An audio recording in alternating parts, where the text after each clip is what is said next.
last day of the fair, and if you haven't got your fare fixed yet, this is the last day. You can get a wristband for $27 and ride all of the rides you want. And don't forget the Ice Dome. Your News at 4 starts right now. A lawsuit challenges the rules of free speech outside the Jackson abortion clinic, while protesters say they are being silenced. It was debris all over, it was smoke and people running around, and just a bit of a catastrophe. Rescue teams in New Orleans are still searching for a missing construction worker after a hotel under construction collapses. What we're learning about the cause. And new information has come to light about an Ole Miss student who admits to dressing in blackface. What's next for him? Good afternoon and welcome everyone. Thank you for joining us at 4. I'm Byron Brown. And I'm Melanie Christopher. First at 4, the weather and heavy rain is in the forecast. Let's get right to Chief Meteorologist Ken South. Ken? Yeah, Melanie, Byron, the rain beginning to move in right now, mostly over the southern part of the state, but we will start to see some of that rain later tonight right here in the metro, and it's just going to pick up with time. The heaviest rain will start overnight through tomorrow morning and then really all day on Tuesday. Tuesday looks to be a washout. Notice that we do have a flash flood watch, but just for a couple of counties to the north of us in the lower delta, all the way back over to places like Kosciuszko and Carthage. This starts at 3 o'clock in the morning and will go through Tuesday evening. There's a potential for 2 to 4 inches of rain. Of course, tonight, mostly just light rain with temperatures dropping into the mid 60s. I'll have your 8-day forecast that's coming up in about 7 minutes. Well, 2 groups are going to court to keep a controversial new ordinance off the books in Jackson. Recently, Jackson City Council approved an ordinance that regulates protesting around health clinics, including the only abortion clinic in the state of Mississippi. 12 News' Kate Cornell is in the studio with that story. Kate.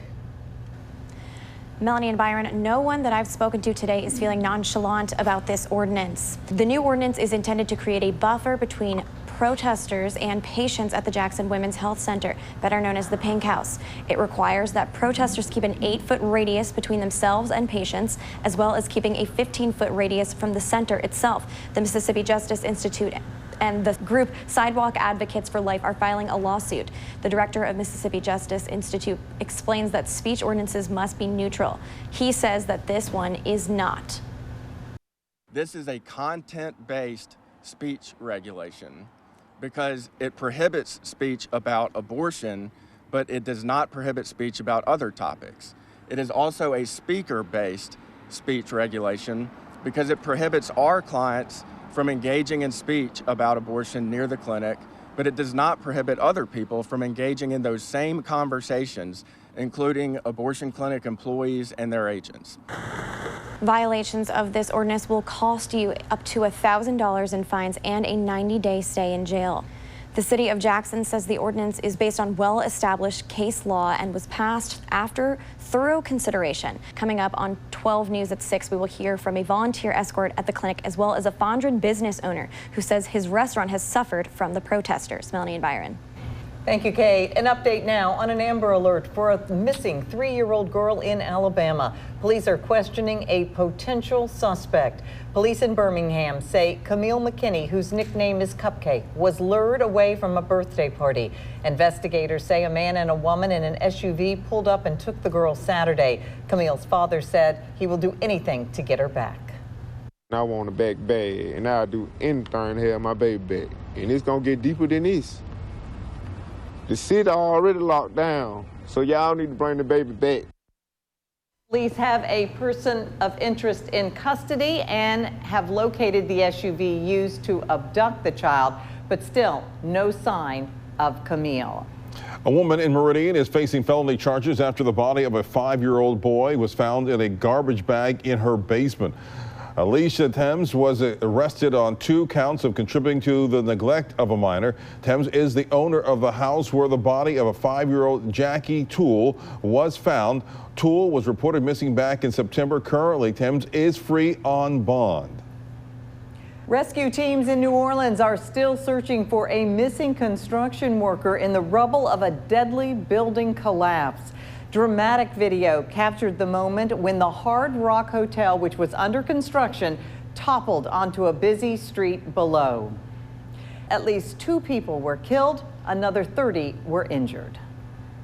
A University of Mississippi honor student reports himself to the college after he admits to dressing in blackface. The student reportedly acknowledged, quote, the racist and hurtful impact of his poor judgment, end quote. Ole Miss sent an email to students last week saying that the student in the picture is now working on a restorative justice plan. It includes working with people negatively affected by his actions. He admitted to posting a picture online of him wearing blackface. And don't forget, round 2 between Jim Hood and Tate Reeves is tonight. The second gubernatorial debate will be held in Columbus at 7 p.m. 12 News' Gerald Harris will be live at the debate and later shows. To keep up with the debate, you can always head to our website, WJTV.com. We are your local election headquarters. All right, well, today is the last day of Mississippi State Fair, and it's been an exciting week for fair goers. It certainly has. 12 News' Jade Balexa is live at the fairgrounds where people are still out and about before it closes. Jade? Absolutely, Melanie and Byron. I am catching up with a military family we've actually been covering all weekend. I'm here now with Staff Sergeant Justin May, who is with the Air National Guard, and his family. He just got back from a 6-month deployment in the Middle East, and we are so glad to welcome you home. Thank you. It's glad to be here. Sorry I didn't get to see you the other night, but now we're here. So. Yeah, Justin's flight was delayed just a little bit on Friday, so we were at the airport just previewing his homecoming, but on Saturday he came home and you hadn't seen your baby girl in person, little Sophia, who is 5 months old.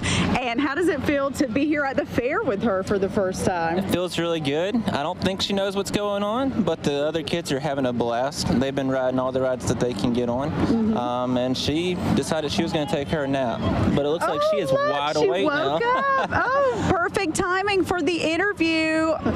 Oh, little Chloe's giving her a hug. So sweet. Look at this.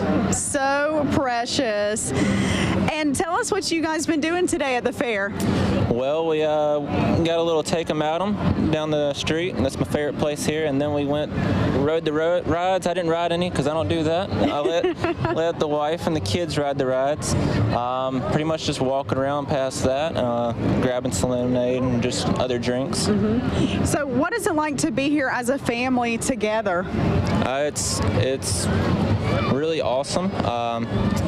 To be able to just be together finally after so long, and just be together on my mom's birthday, actually. Wow. Oh, that's incredible. So, happy birthday to you. Yeah, so that was really good. So we're just out here celebrating, being together for this last day at the fair, which is really good. Really great weather for it. It's not too hot, you know.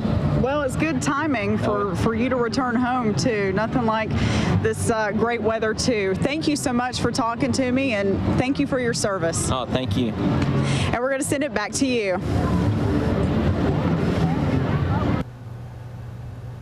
All right, Jade, great interview with the family. Glad they got to go to the fair, and the rain didn't move in just quite yet, but we've got some rain on the way for later tonight through the day tomorrow. You'll see that 8-day forecast coming up next. You're watching 12 News.